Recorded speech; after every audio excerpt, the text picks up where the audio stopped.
All right. Well, we're just going to continue on with questions and answers because, man, there's just great stuff. Jeff Bayless right here. So, Jeff, he responds a lot to my Ziegler Show podcast. He's a Navy guy. And his question is just in regards to maintaining balance. And I said, well, in life overall or health and wellness, he said, in diet and exercise mostly. He says, I think Western culture has always taught us more is better and extreme is rewarded. David Goggins, you know David Goggins, the You Can't Hurt Me. He's the special forces guy. You're not out there in the media, but he's big name out there. You got a big I thought podcast. that was Jocko. It's very similar, Okay. very similar scenario. So David Goggins has become, and he's a newer guy, famous for exactly this message, but is it a healthy way to live? Extreme diets, 100-mile endurance events. I've completed multiple accomplishment in endurance sports and found I was only filling a void for something else missing in my life. I'll start you off with a shallow one. Yeah. What a shallow guy. No, and I'm smiling because, well, I just talked about it yesterday with a wife of somebody who's one of these "you can't hurt me" guys, and goes camping. How cold can I tolerate? How long can we be out here without eating? How far can we run? And so we kind of joked because they also know our 100-miler friend. And Dave, in that instance, he's not running for health. If you're running 100 miles, you're running for something else. So we'll go ahead and hit that because you talk about that. So if I'm even to the extent of some of my mountain biking, and when you go to that extreme end, that's your statement is that's not necessarily for physical health. Now I might be feeding a mental desire, and that's right. So you might be scratching an itch mentally that if you didn't do that, your wife would say, "Oh my gosh, get out of the house." Right. And so there's that, but and you're going to laugh at this, but it's just like the guy that we say, "Hey, don't quit smoking yet because you'll kill your wife." So and he summarized that. It's an insightful question. And so in my mind, there's always the famous upside down U-shaped curve, right? On the X-axis and Y-axis if you think of an upside down U, zero exercise in this case is zero health benefit. It's really bad for you. And a steep, if you just barely do anything, it's so good for you. It's from the couch. So much better than nothing. Yeah. It's so much better than nothing. And that steep curve kind of continues. And so as I relate this to people and people living real lives out there, it's kind of, the idea that the next level up might be what I would call high school sports. Okay. So where it's not super intense, it's a kind of social thing. You've got a few kids who are really, really good and maybe they get a scholarship or whatever else, but that's the steep part of the curve where most people could fit. And then the top of that curve, I would put at college athletics. Yeah. Now you're starting to be so competitive that you're willing to sacrifice your body for the team. You're willing to take one for the team and this kind of, and it depends on the sport too. Nobody goes into high school football for health. You just don't do that. You don't become a healthier person if you're getting banged on the head that many times. Well, unless it's opposed to the sedentary doing nothing. Correct. I mean, and to some of this, I wanted to come to, what is the goal? So, if Yeah. Jeff is asking balance for health, if he's asking, well, if I'm asking, so I'm 50 years old, what should I be doing to be that healthy 80-year-old and saying, is an 100-mile race good? You'd say no, but maybe better than sitting on the couch. Zero. But what's that goal? So, I mean, cause you told me that, in regards to our 100-mile friend, man, that may be chipping away at his longevity to some degree. Every 100-mile race, I think that took longevity from you. Your life is now shorter. But I would put that above his peers who are sitting on the couch doing nothing, right? With no exercise, no health and nutrition, that he's going to be better cognitively or whatever over here. But yeah, he's gone too far past just, I'm doing this for health and balance, like Jeff says. That's right. So he overshot the top of that U curve and he's on the other side. Is he as far down the other side of the curve as the zero, the upside down U? Is he? I just can't imagine. I would agree not, that he's up here somewhere. But so to Jeff's thing on, David Goggins and Jocko who are doing these things to prove, a strength or whatever. I mean, does that elevate them in a mental strength to do something? Sure. Sure. Yeah. But that doesn't go to balance and health necessarily. Correct. Let's That's an look achievement. the high power executive is longevity wise. If you look at executives, they're going to be better off than couch potatoes. But how many executives have lost their marriage, lost their kids, lost whatever, and in that sense, they're shortening their longevity. But they got a lot of money, they got a lot of pat on the back, they got achievement. Well, if you go to just health and balance, I'm almost drawn back to Dan Buettner's Blue Zones. Yeah. And it's people who just live this nice, vital, moderate lifestyle of health and cycling their food and joy and movement, laughter over a glass of wine at dinner and slow food and just all these nice things. And it's not my frantic life to some degree, even where I'm trying to do more. And it would never get into the extreme or the frantic or the high accolades. Yeah. There's they're not going to Nobel Prizes coming from the island of Crete. Yeah. Or Olympic athletes probably, or whatever, but they live a long, but that joyful, is but I like that though. That's the disservice that we do in America typically. Exactly. Because you hear from the people who are Jocko and Goggins. Yeah. There's not come listen to the podcast of the normal 9-to-5 guy who loves his wife and brings flowers really home. healthy. He's really happy. Everywhere. Yeah. He can stretch and touch his toes and sell. He can run 5 miles. And so that's a great point that the people we are hearing from boring. Are probably primarily all on the extreme side. So we're not hearing from the couch because they don't have anything to say. I mean, in all due respect. Well, and not much respect, actually. They're on the couch. They don't have much to say. Over here, we have the extremists. They're the ones talking. I mean, my gosh, if you look at that, even the personality style to get on a microphone, to write a book, to whatever, is a certain, you're hearing from a segment. And then health is probably from the people you never hear from. And, we've even had, I have my own issues with that. It is very difficult for me, and we've known this for years, to exercise moderately. I think my joy, but there's also my own baggage. I want to go out and pound myself to death, running, riding, whatever, and extreme every day. That's not even better for my progress. Your physical side, right? Yeah. So I need to go out and do it's back in my cycling, LSD, long, slow distance. Man, I just don't want to. I want to just go pound out a good hour. I'm feeding something else. So back to Jeff, that is not balance necessarily. So it's a great question that we don't see a whole lot of models from. I would agree. And it also is nearly unanswerable, because if Kevin said, okay, how many times per week can I go pound it for an hour? I don't know. Again, on the medical side, there's not going to be a biomarker that says, you just tipped it over. From a sports side, I would say two to three. It seems like lately I'm hearing more about two killer workouts, then be active the other days, and then rest one day. Well, it's going to depend. If you've got a guy training for, well, we're back to the goal. Yeah. If my goal is to win the mountain bike national championships, then you're going to have to pound it a lot and have less rest days, but you have to have rest days in there. So now you're into sports science, sports nutrition, and those guys are set up based on goals. Well, like this, he's David Goggins, Jocko. They are out there trying to achieve these physical, mental milestones for whatever reason, to prove they can be done, to prove they can do it. But is that health and balance? Well, and if it is, if they need to, like, back to your thing though, if I need to do that to keep me from murdering people, there's something else wrong. Like I'm feeding, and how many of us? And you're not going to come out the other side. Likely, you're not going to come out the other side and say, I successfully didn't murder people by 20 years of pounding it an hour a day. That's not going to be a podcast. But we see that. I think we see that with a lot of the extremists. And I'm not saying that these guys are, I can't point fingers, but there's a lot of extremists who I think are doing it to try to balance out something that's really broken. I would agree. But I don't know the Navy SEAL culture. I was in the military.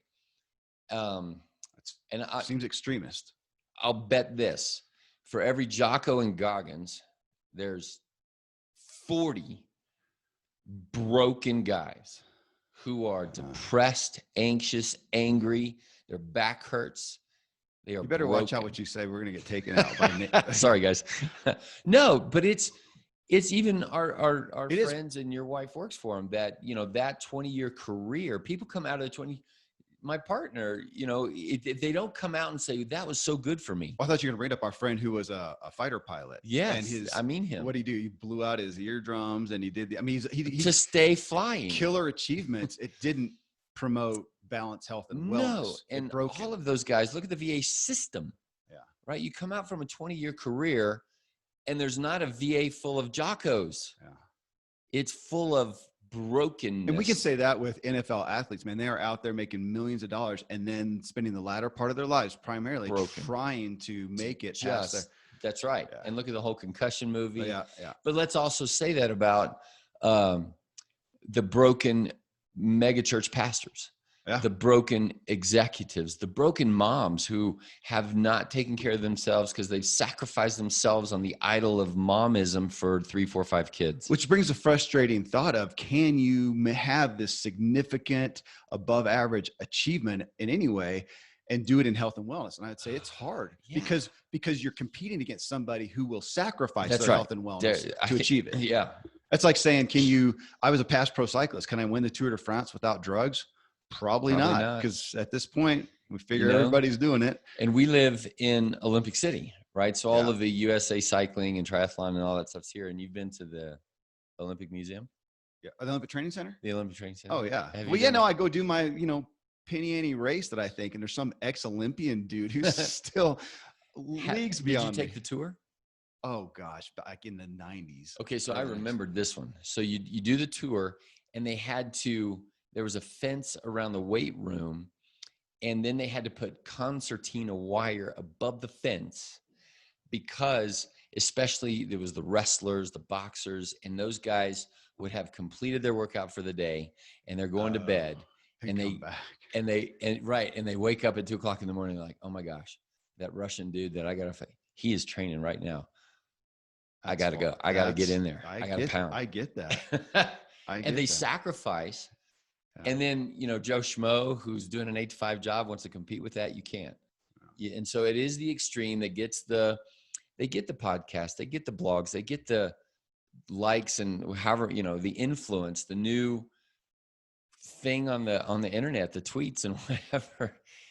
It's extreme. And even in our cultural, with the racial tension, it's the extreme things that get on the news. Mm-hmm. It's not, look at this happy, guy who's successfully doing something. If it bleeds, it leads. It's always been that way. I think it always will be. But yeah. I think that gets some good points. Again, what is your goal? And are you trying to achieve a big achievement for its sake that may be outside or above and beyond health and wellness, or is the goal health and wellness? And I surely don't want to, my gosh, I want to achieve, I think I have achieved some good things. I want to achieve even more while striving that tension of maintaining health and wellness and not breaking myself. Right. Well said. And I think you and I would also say it's a big achievement to be a husband. Yeah. And a dad. Oh, to be a good one. Okay. Yeah. Right. That's what I mean. To be a husband that your wife actually wants. Right. Exactly. Yeah. That's a big deal. Yeah. And it isn't in our culture. In fact, in some sectors of the culture, that's called a bad thing. Yeah. And so I have a book deal in the works. Yesterday, I'm at 10:00. I was out on the deck with 5 of my kids having devotions and talking about faith and spirituality. And that's a big deal to you. Yeah. To me. Thank you. I know, but it's not, I'm not. I give you accolades. Thank you. I'll buy your book. Thank you. Because nobody else will, and that's the things that we do that aren't going to get acclaim. It'll matter in their lives. It matters in my life, but it's not going to be on the front page news, and I'm not going to get a Nobel Prize for that. And isn't that unfortunate? Yeah. And I think a lot of our listeners are like, oh my gosh, me too. So in Jeff's question is, so should I, because it feels like the culture kind of insinuates that if you're not doing overnight hut trips in the mountains, you gotta have something cool to post on Instagram. That's right. So it's the whole, which I do, and I do thing. It too. It sells.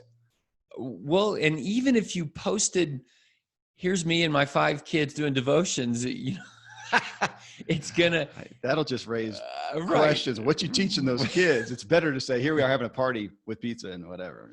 Right. So here it's the razor's edge of the dance of how to be a good husband, how to be a good father, how to be a good boss, entrepreneur, worker, follower of God. What does all that mean? And he's asking the question, because we get inundated with the Jockos and the Goggins and the Rogans and the whoever's that are doing crazy fun, whatever stuff. Even, the Dude Perfect guys. Me and my boys, we watch that. And it's like, why can't I have a job where I just basically play and think of cool things to do all day long? And again, some of those are fun. I wouldn't be surprised. Well, I can't do any mountain bike races this year because of COVID and they canceled them all. But at some point, I'll do some epic one, 100 miles over, 10,000 feet of climbing, whatever. And I'll do it for the achievement's sake, the experience sake. It'll probably hurt my health. I'll have to recover for a week. Probably. And it'll burn some brain cells. You would also do it because our 100-mile friend Dave, who since then has not run another one, as far as I know. But his say, I want to live the epic, meaning I want to live a story. We have another friend. Well, why can't we say it? This isn't. I don't know. This isn't. What is it? HIPAA. HIPAA. It's Justin. So he just attempted. So it was just down the pass. They did have some big event, and he ran like 50 some miles and didn't finish it. Had a bad leg problem. Oh no! But he was out there not trying to foster physical health. He was trying to achieve something. Now, what it does for mental health, though, again, it depends on the person, your goal. That's right. And for both of those guys, Justin actually ran the last 25 with Dave on the Run Rabbit Run. Okay. He, you're living a story. You want to be able to tell a story, even if you're telling it to yourself, your kids, your friends, your tribe, and that's where our tribe is husbands and fathers and entrepreneurs and we have respect for those kind of guys. But at the same time, I think we also need to counsel one another and teach one another that the accolades don't need to be in the extreme. Yeah. And again, to what is that goal? And so if I look at some of those, especially the extremes like Jeff talks about, I'm concerned more about those now because I want to be, I'm dealing with plantar fasciitis right now and I want to run and hike and it hurts. I want to deal with that because I want to be 80 and 90 and running and riding. Yeah. Yeah. Well, here, this is kind of in line here. Thomas asks about just digging. He says, digging oneself out of a hole when you get in one in regards to self-discipline, motivation, and inspiration. I remember this. So back in mid to late 2000s, and I had an organization that you remember you were part of helping people, walking with people, guiding them from traditional employment who wanted to pursue something in self-employment. And as anything, that journey is one of personal development. You're doing it for a reason, usually for a personal desire. I want to do something I have feel purpose in, something I own, something that inspires me, something I have flexibility, yada, yada, all the different reasons. It's a very personal. So of course it got into a whole life issue and people would come in, join, I had a membership or they'd come to an event, come in, do that, get mega inspired, give them information to start working through, and they may come up with, an idea that fits and they're excited. So blah, blah, blah. So we got this trajectory up of excitement and inspiration and motivation and just really, fulfillment. And I saw it over and over and over. I'd see these people a month later, 3 months later, wasn't always the same, but at some point, all of a sudden you don't hear from them. Almost across the board, or a big percentage, you don't hear from them. And then you inquire or finally hear and say, man, I just lost momentum. And I kept hearing it over and over and over to the point of me putting it down the front end and saying, okay, folks, you're going to start. Here we go. Step one, you're going to lose momentum. Let's prepare for it. It's just you can't keep up that trajectory. It's like the kids in the running race, those little kids, if you put them in a 100-yard dash, they take off. If you put them in a mile race, they take off like it's a 100-yard dash. Yeah. And then they got to slow down because you can't maintain that. That's really what any new effort generally is. You come in with a lot of excitement and you start off with a bang and you really can't maintain that. Expect that you're going to, come down and have it on the table. Know that that's going to happen. You're going to have to look at it, deal with it. And then that's where you start the plotting along maybe. That's one aspect of what I thought of with Thomas. I can speak into the same thing that we also in the clinic have as a part of, it's kind of like appointment number 1, appointment number 2, and excitement is high, momentum is high. I'm here, I've committed. And then on number 3, we say, okay, at 6 months, you're going to slump. Yeah. Because at 6 months, between now and 6 months, some vacation happens. Christmas, July the 4th, hot dog weekend, something happens. Reason to fall off the wagon. One of our good buddies, Patrick, one of our good buddies, who is another one of these high living guys. Yeah. And I saw him in the grocery store on July 4th. He had white hot dog buns. Really? Busted. It's just so funny that anyway, and those kind of things happen. And so, but plan on it. And then I would tell, and even with that family, they're like, yeah, we're so clean. We're so good. We planned on it. And when we're going to imbibe, we're going to imbibe. Yeah. And then I get that. And so to the person, though, that's in the slump of hot dogs every day, or they can't get off the couch, or 1,000 other things going on. And what you just described, and you also had people come here for events. So it was literally the literal mountaintop experience, like a camp experience. And then you got to go back to the valley. And how do you maintain that? What is your momentum there through? And that's where, talking about Hardy and talking about all the guys, where you set up your environment ahead of time.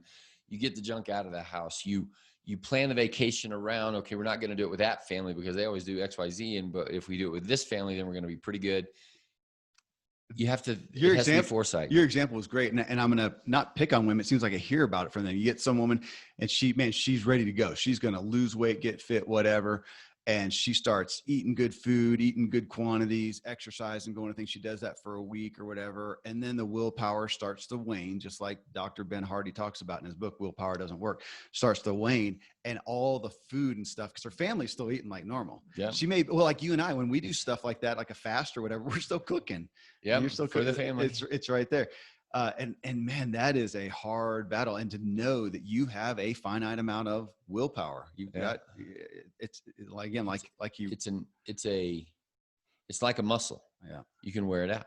So what are you going to do? I mean, like in Thomas's case, I mean, one thing that comes to mind too is just like, how can you set up accountability, knowing that you're going to, there's nothing you're going to go after. There's no pursuit of any worth any of us are going to go after that is not going to encounter a big challenge. I think a big challenge, not just, it's a little hard, but it may feel insurmountable. And just know that that's going to happen. I mean, it's biblically, you and I always go back to Moses. God said, go do this. He says, really? Yes, go do this. And then there's a Red Sea. Well, that doesn't make sense. God sent me to do this and I get the Red Sea. Whether you believe that story or not, I believe that story happens day in and day out with any achievement that we go after, that we feel called to do, convicted to do, whatever. You're going to hit that thing. So what do you do to prepare for it? One, and accountability, again, is another one. Just having somebody you and I do that a lot. Right. You'll come to me and go, okay, I'm just going to let you know, I'm going to try this. I'm going to do this or whatever. And now I know. And now you're that much more convicted or committed. Whatever. Committed. You and I on the fasting thing, it's easier if we do it together because then our deck time, lunchtime is you're not sitting there eating in front of me while I'm wishing I could eat. Right. And we've both done it alone and it's harder. Yeah. So in the accountability world and on the doctoring side, I think also is the idea of partnering with a doctor that is a docent, a teacher. I've heard, I don't know what that word is. A docent. Okay. And everybody remembers Karate Kid. Well, okay, people like us who are old enough. And do you remember what you call your karate instructor? Sensei. That's what they call their doctor in Japan. That word is Japanese. So sensei is the same word you use for coach is for your doctor. Huh. In America, we don't have that nuance to the word. And therefore, people have lost the accountability relationship with their sensei. Yeah. But think of how they treated their sensei, right? The amount of respect. It's more than I think pastors used to be that too. And that's right. They're not anymore. Now it's just they're less, talking right? head. High school football coaches. And there's been great ones along the past and then really bad ones or whatever else. But so imagine, not the bad sensei in Karate Kid, but the good guy. Yeah. And the level of respect. Mr. Miyagi that he also had for his students. Yeah. That's what I mean by accountability. Not I'm gonna make you feel bad if you don't do this. Like how many people tell Jane, our coach, is like, well, I didn't want to come in because I didn't do what you told me to do, and they're like, no. Our respect for you is so much. We're not gonna make you feel bad or something like that. It's mentorship would be that idea. And yeah, somebody who I want to hit on that because I won't go into the story of something I heard at a kid's graduation, but the speaker was talking about it. He was a runner, and about this coach who expected more from him.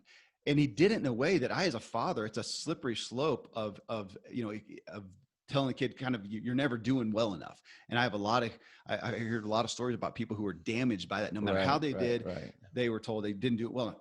Now over here in a different spirit though, saying, man, that is awesome. And I think you've got more in you, that building you up. Right. And so for Anthony, Thomas, as he has somebody in their lives, you and I have that. No matter what we're going after, we don't have somebody not believing in us.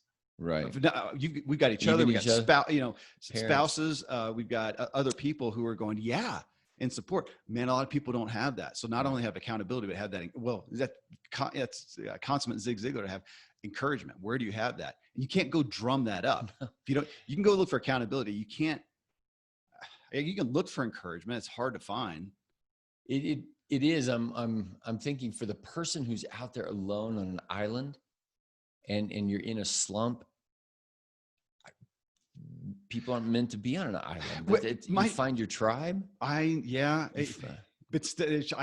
with you, but there's still people that struggle with that. Man, I've got nobody.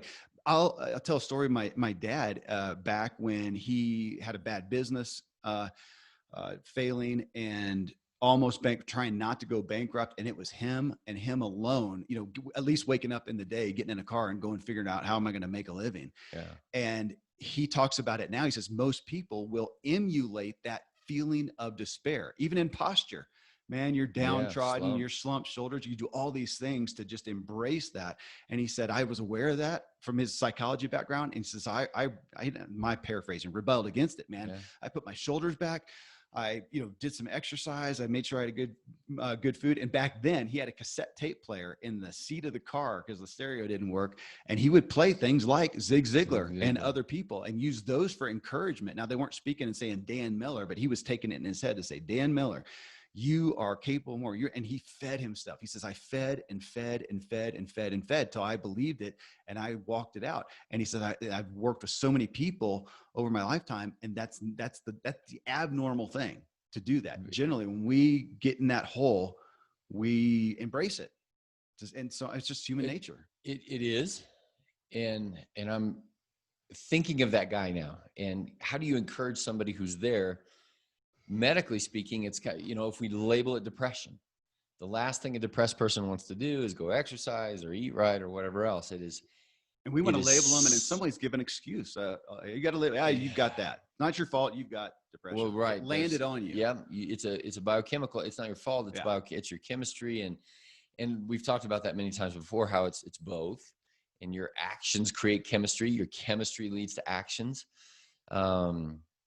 And so I'm thinking about our culture now, again, because so many people who embrace the I can't are forgetting that it really is a big deal to be a dad, a good one.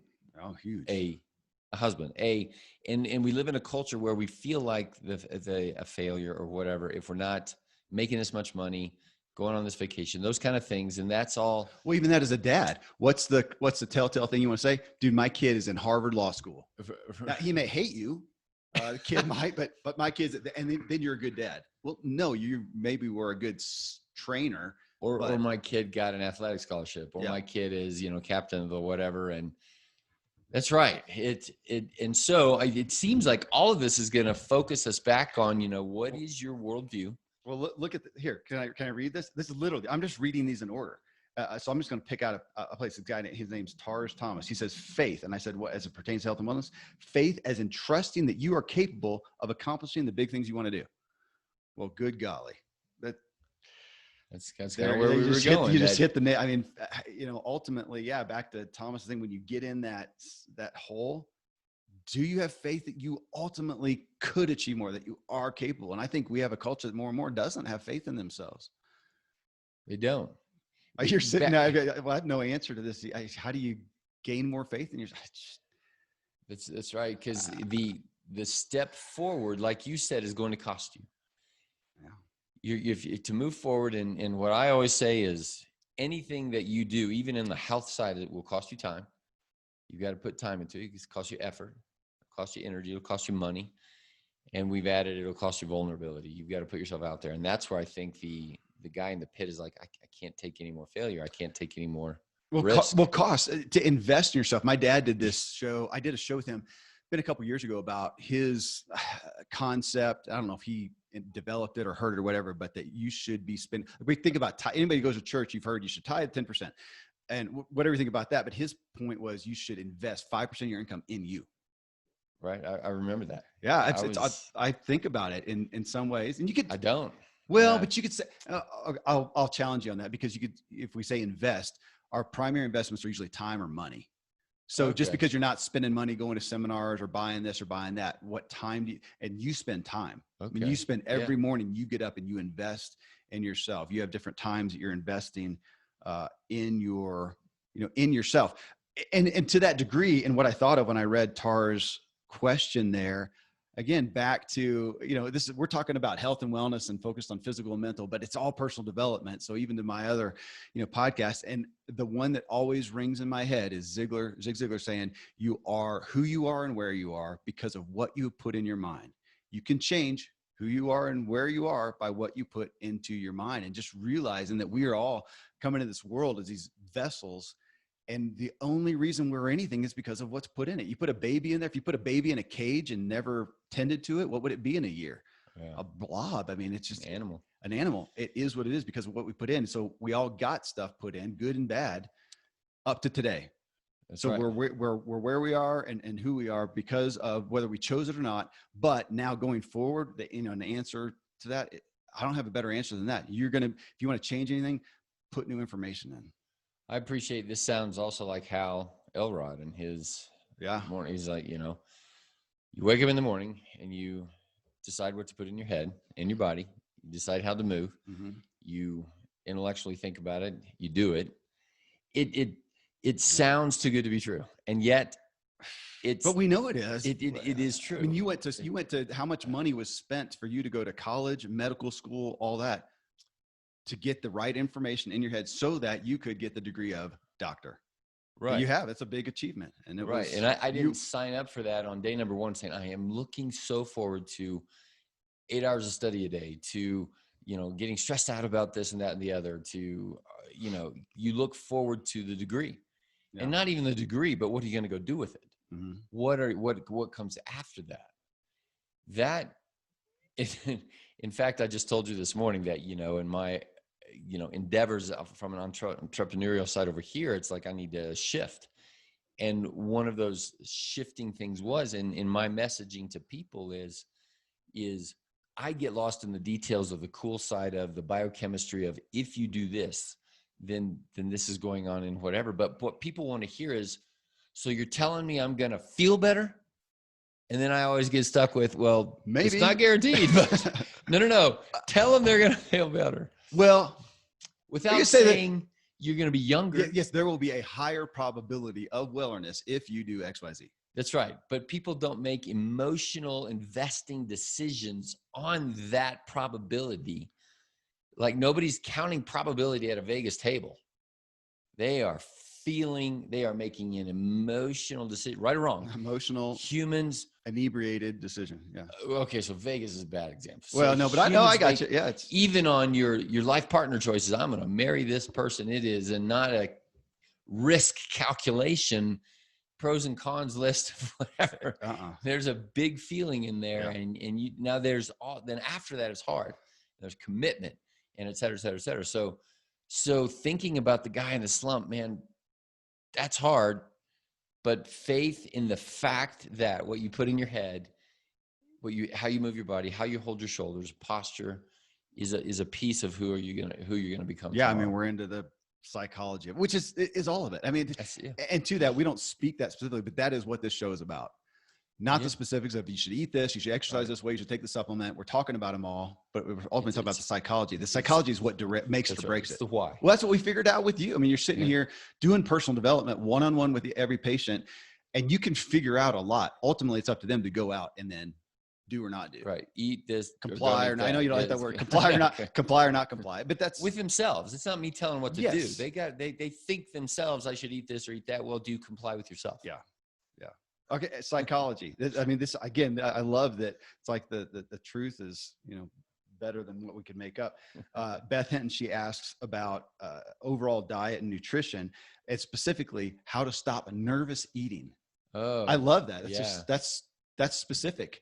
Yeah. And so many of us have an Achilles heel in our health and wellness. So many is one or two, but I love that. So she's got, well, first off, kudos for recognizing it. Yeah. That's step number one. Yeah. That's my vulnerability statement. That is she vulnerabled herself. She Vulnerabilized. Yeah, whatever. To be vulnerable enough to say, I have a nervous habit. I don't chew my fingernails, but I chew on this food or whatever.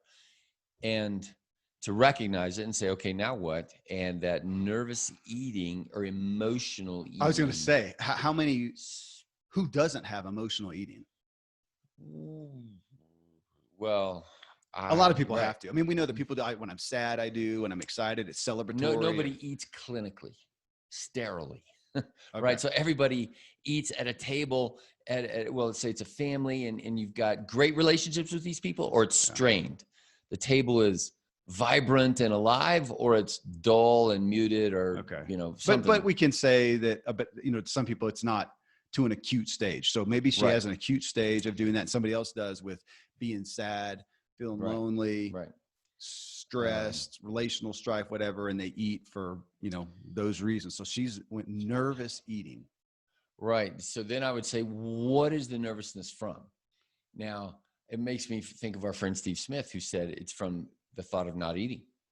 Made me not nervous, but terrified. Yeah. And so I'm going to plan meals. Is the nervousness from, relationship things, work things,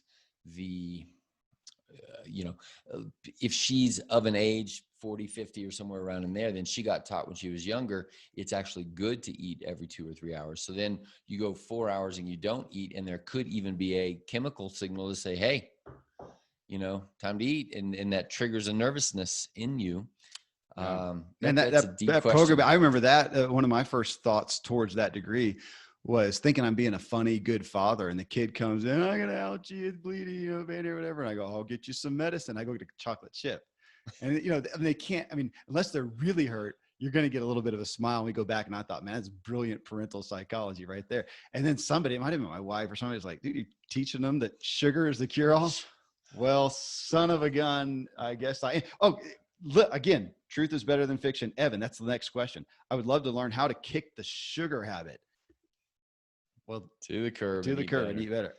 Okay. Well, there's a big one too. Not a few words have been written and talked about, kicking the sugar habit. This is my layman's non-doctoral perspective, but it's hard for me not to think that sugar is the number one largest, most detrimental drug in at least America, if not the world. Yeah, no, we've made that statement. But nobody says that. Well, do they? I don't know. If you calculate a drug as, let's say, cocaine, and say, okay, what does this cost in terms of police, law enforcement, deaths, how many hospitalizations, et cetera, et cetera, et cetera, addictions, addiction counseling, and all of the costs, it would be a big billions of whatever dollars for cocaine. But think of alcohol, huge cost emotionally, socially, and think of, the alcoholic father or whatever, and what that cost generations down. Well, though, can I pull that out though? Because if we're talking about alcohol, in the aspect of sugar, it is a piece of the pie of that. You get the sugar hit. Yeah. So aside from the inebriate or whatever, what's the term for the alcohol feeling, inebriation or whatever, buzz or whatever. There's also the sugar. My brother, I can say this. My brother. In some, like once you get to hard alcohol, there's no vodka and stuff like that. There's the higher the alcohol, the lower. If you're at a 200 proof, 100 proof, or whatever. Yeah. Okay. But wine is wine. Sugar, so my brother was a full-on alcoholic, almost killed himself, shut down his pancreas. Is that possible? Okay. Whatever it was that. Hospital hold, and wine was his main thing. And during that time, and I was the sugar tooth, in the family. I got a sugar tooth. He said, man, I just don't. And then he went off alcohol, and he's been sober, and he developed a sugar tooth. That was his fix for That sugar was as well. the So replacement. I was just Yeah. saying that just to include that when we're talking about sugar, it's not just a candy bar. It's Well, and how many there are forms. famous people. There was a golfer who famously quit his alcohol, but he'd walk around with M&Ms, Oh yeah. professionally golfing, and gained however many pounds. And so you're replacing one addiction with another. Let's go back into and so sugar, carbs, the whole shebang. If you look at the amount of heart disease, diabetes, overweightness, et cetera, people who lose their vitality, they lose their energy, they lose, and sugar and insulin as it triggers is an inflammatory marker. So the consequence of the sugar addiction is part of why your knees hurts and why you're too tired and why you have brain fog. And we could just go on and on. So the cost is a significant part of the $3 trillion a year. Yeah. So it by far is the costliest, yeah, biggest drug. I mean, can you imagine right now, like if you go outside without a mask, you are jeopardizing, health, and you're going to get yelled at. Can you imagine walking into the grocery store, grabbing a bag of M&Ms and somebody going, "Hey, that's hurting our culture. That's offensive to me." Mark Hyman famously said, I think this is attributed to him. He said, look, if you put on paper the consequences of what this does to our children, if you just put that on paper and said, you know what, XYZ, North Korea did this to our children. We'd bomb them in a day. We would attack them and shut them down. And this is an act of war. Yeah. It's like poisoning the water system. It's an act of war. What we are doing to our children. I think I wonder, how do we get to the place of being so oblivious to the amount of sugar and stuff? Because we'll see that. I'll see somebody goes, "No, I don't give my kid candy and whatever." And the kid's got a granola bar, healthy granola bar that has 50 grams of sugar, a healthy yogurt that has 50 grams of sugar, a diet drink, or apple juice. Exactly. Yeah. Apple juice, which is like syrup. The amount and their dad gives them a chocolate chip when they skin their knee. And their dad gives them a chocolate chip, and they are just hyped. And we get them up in the morning. We give them carbs and sugary cereals, or even the healthy stuff. It's still empty processed carbs. The elementary school here, you had to send your child to school with 2 snacks. 2 snacks, yeah. And a lunch. So a lunch and 2 snacks were required. Like they would call you. Like the kid's going to die. The kid's going to die. Without their... It's an insane maker. We are so... And so now this is Evan. Yeah, this is Evan. I just without... I never want to get clinical, but real quick, I mean, when sugar goes in, it is a dopamine hit. I mean, it's as opposed to if I put in and take a bite of tuna, it just, I taste tuna, it's good, whatever, I get that. But sugar is a different animal as far as what's it do? What's it trigger? Well, and then now we're going to go into, for you and I, the trigger in our brain is going to be XYZ, but for Evan, it'll be ABC. It'll be because he's trained it. But I mean, physiologically, doesn't it do, whatever with insulin, and this jacks up and this responds? I mean, what happened? Yeah, but remember, you will die without carbs. So it's not going to jack you up. It's a part of the normal system of you need carbohydrates in order to fuel your body eventually, right? So the biochemistry of the body is this amazing thing that's built to keep you going even days and days without food. But that carbohydrate back when would have been a berry off a bush, a fruit off of a tree, even the wine back then, a vegetable or whatever, juice back then, and then didn't you have a ratio of the sugar, the carb, the protein? You had a decent ratio. Now we have M&Ms, and it's pure table sugar. We're mainlining it. So our body's wigging out, or it should be. We've gotten ourselves used to where it doesn't wig out. And even beyond that, we've hypered it with high fructose corn syrup. Yeah. Right. So that's where so even now, table sugar is better for you than. Yeah, isn't that funny? Yeah, this is real granulated whatever sugar. No, table sugar is less of a sugar hit than some of the white rices, the white potatoes, potato starch, those kind of things. So it's less sugary than sugar. So you look at some of the Asian cultures and say they're addicted to their white rice sugar. Interestingly, they're not often overweight. That's right. Well, I guess the counterpart is veggie. I don't know. I don't understand that. There is, right. So then when you start to look at that cultural medicine, like the Asian culture, and why is there less overweightness and that kind of thing, and what else is going Somebody's done the study. Go Google it. You guys can find out. I don't know what it is. It's part of the blue zone thing too. They probably walk more, and they right. Like have other habits. The French paradox. Yeah. These guys are eating foie gras, whatever that is, and pate. I don't It's remember. goose liver. They eat some fatty, weird fatty stuff carb stuff late at night. over a bottle of wine. 2 hours of a Over meal. 2 hours of time. And we hork it down in 2 minutes. Right. It's the French paradox. Yeah. And maybe they do it without guilt. The famous question of, if you hold up a piece of chocolate cake and you do word association and you hold up a piece of chocolate cake, what's the most common word association in America? I don't know. Fat? Guilt. Oh, guilt. What is it in France? Probably something good like celebration. Celebration. Oh, okay. That's right. Because they do it not every day. Not every day, and celebratorily. So they're not feeling well, guilty. Yeah, so him asking, how do you kick the sugar habit? So we all know number one, it. recognize that, like we just said, recognize it is, and people have heard it's harder to kick this drug than cocaine, and so sometimes it is.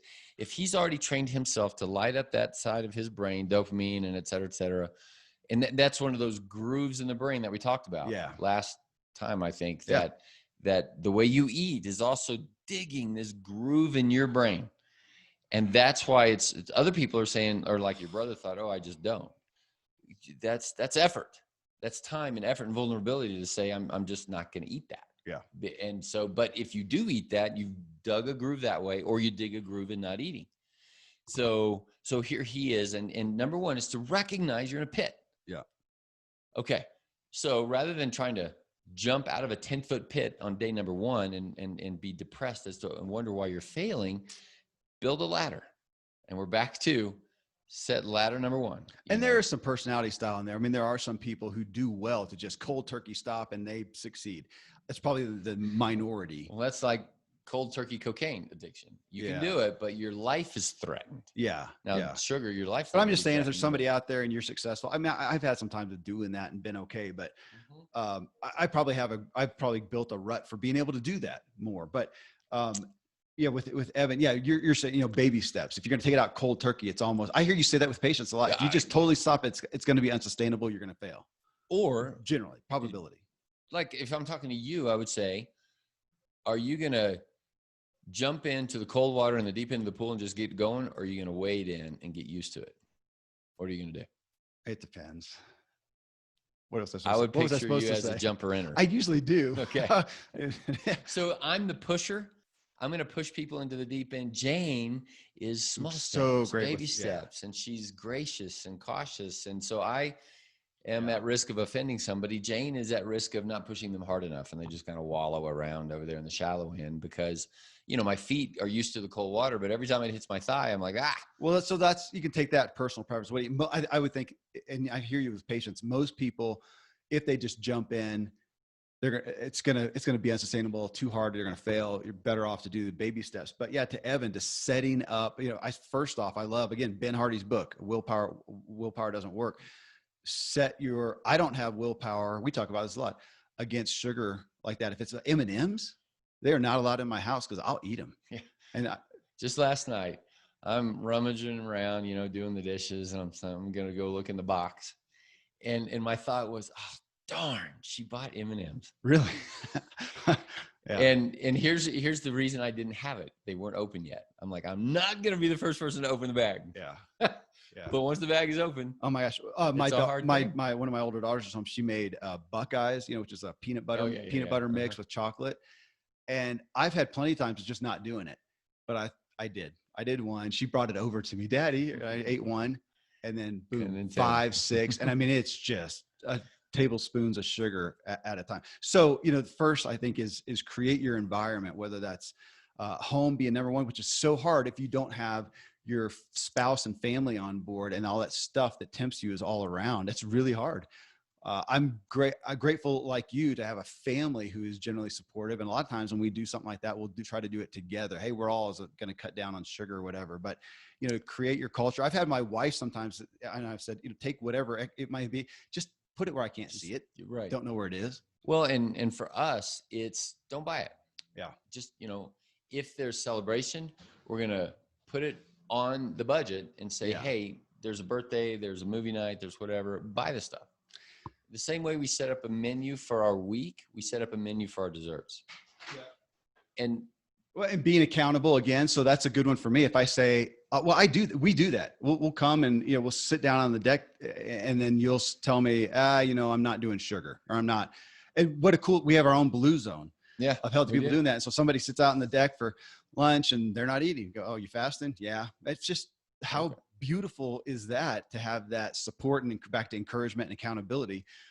And so, yeah, whether it's sugar, whatever. So, setting up your environment. And then for me, though, it is looking at what is the point of it.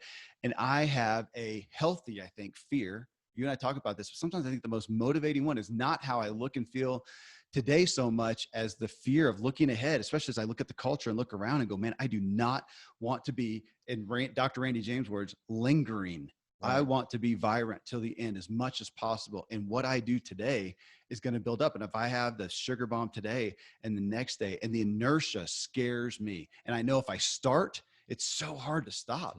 That's what keeps me from not exercising. If I miss a day, 2 days, 3 days, sometimes I can just feel my mojo leaving, and that scares me. And it was a month going to go by, and I'm not going to do anything. That, and I'm going to say to Evan too on the sugar thing, that what you just described is the groove, right, in your brain. And I like the word mojo. We use that because it's this immeasurable, indefinable, and people in a pit have lost their mojo. They're like, and every time I take a step up, I slip back down.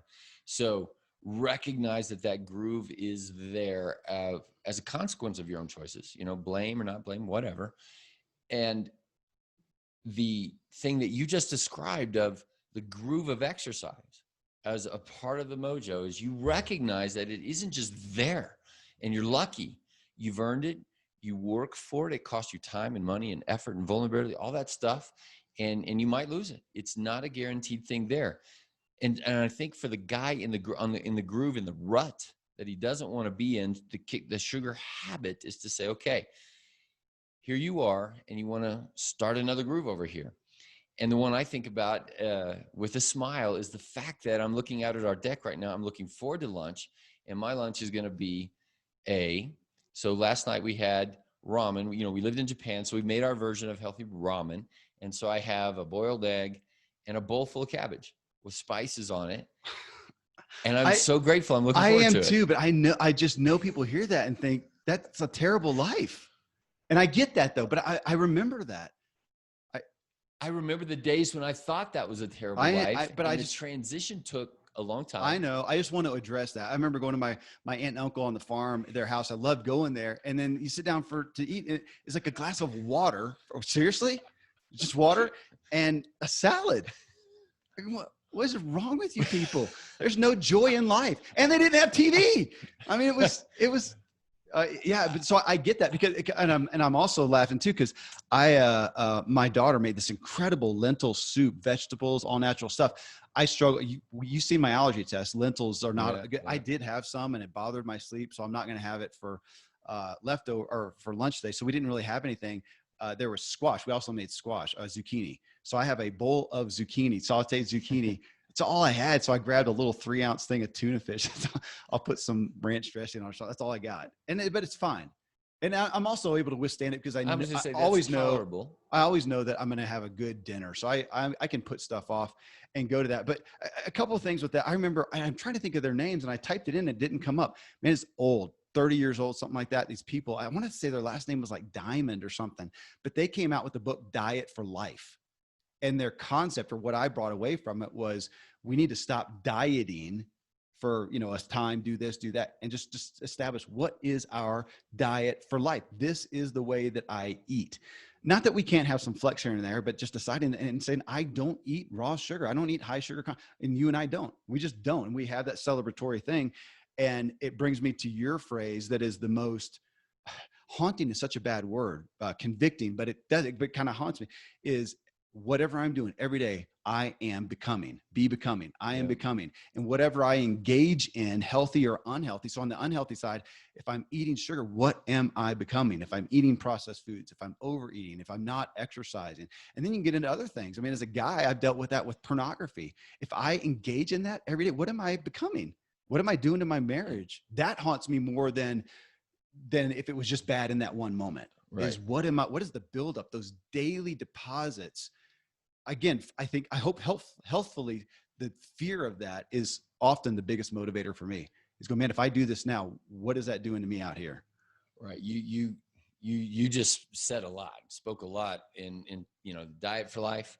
There's Food for Life. Joel Furman wrote Eat to Live. So that concept is out there. It's strong. It's good. I totally agree with it. Be becoming. And, in my mind, it's like you put on a layer of paint every day. What color are you becoming? What shade are you becoming? That's what good. layer of paint? It's about as exciting as watching grass grow. And we're back to the frustrating thing is nobody's going to write a book on layers of paint. But to become solid, stable, secure, these in a wise way, not the addiction of security, but the gift of security. And security doesn't mean, yep, you got your $1 million in the bank, right? Again, we're so slippery slopes. Like that's where I would put my idol of security, of wanting to have that dollars in the bank so that if something weird happens, then I'm okay. Yeah. But that's not it. And we're back to the faith question of where are you putting your heart and your soul?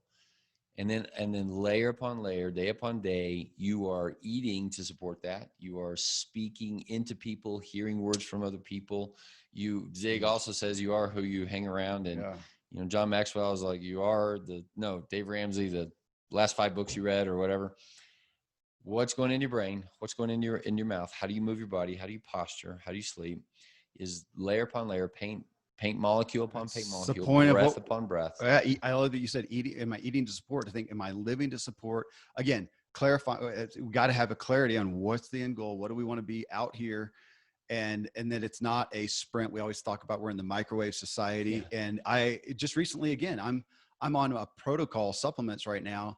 And you said, this is what I did. And I got this result, but it wasn't until 90 days. 90 days. I have to spend the money, take these pills, not seeing any results, not knowing that I will for sure. Right. But the probability is better than if I do nothing. Okay. So, there's lots of scriptural references for these ideas too.